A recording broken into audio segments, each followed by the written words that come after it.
Ketahuan curang, Menpora murka, panitia nobatkan Egy juara. Menpora Dito Aditejo bereaksi setelah viralnya kisah Egy alias Giats, atlet muda yang merasa dicurangi panitia saat lomba renang di Pop Cup Sleman. Viralnya kejadian menimpa Egy yang tak mendapatkan haknya sebagai juara finish kedua di lomba tersebut bak mencorengkan dunia olahraga Indonesia. Menanggapi kehebohan ini, Dito Aditejo selaku Menteri Pemuda dan Olahraga RI buka suara.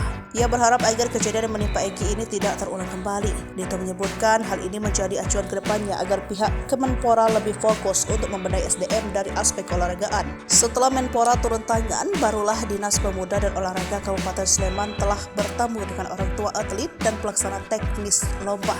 Dalam pertemuan tersebut disepakati bahwa Egy diputuskan meraih posisi sebagai juara 2 seperti yang diklaim sejak awal. Keputusan tersebut sendiri diambil dengan persetujuan dari pihak Dispora Sleman. Duria Dewi, sang ibu dapur, menyampaikan rasa syukur setelah mengetahui keputusan diterima sang anak atas hasil jerih payahnya.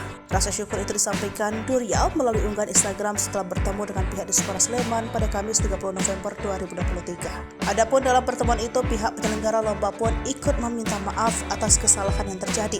Seperti diketahui tengah viral di media sosial, video Egy yang pulang dalam kondisi menangis dipulihkan ibunya pasca dinyatakan gagal menjadi juara kedua di lomba renang tersebut. Di perlombaan tersebut, Egy mengikuti 2 nomor yakni 100 meter dan 50 meter. Dalam kelas 50 meter, Egy berhasil mendapat medali perunggu alias juara ketiga. Namun di kelas 100 meter, Egy menemui rintangan berat. Ngotot menguras tenaga dalam jarak tempuh 100 meter, Egy pun menunjukkan kemampuan renangnya. Dalam kategori gaya bebas, Egy pun berhasil mencapai garis finish di posisi kedua. Sadar dirinya jadi juara kedua, Egy pun awalnya senang. Namun saat mengumumkan pemenang, nama Egy justru tak disebut oleh panitia. Juri justru menetapkan juara 2 dan juara ketiganya tidak sesuai dengan fakta yang ada.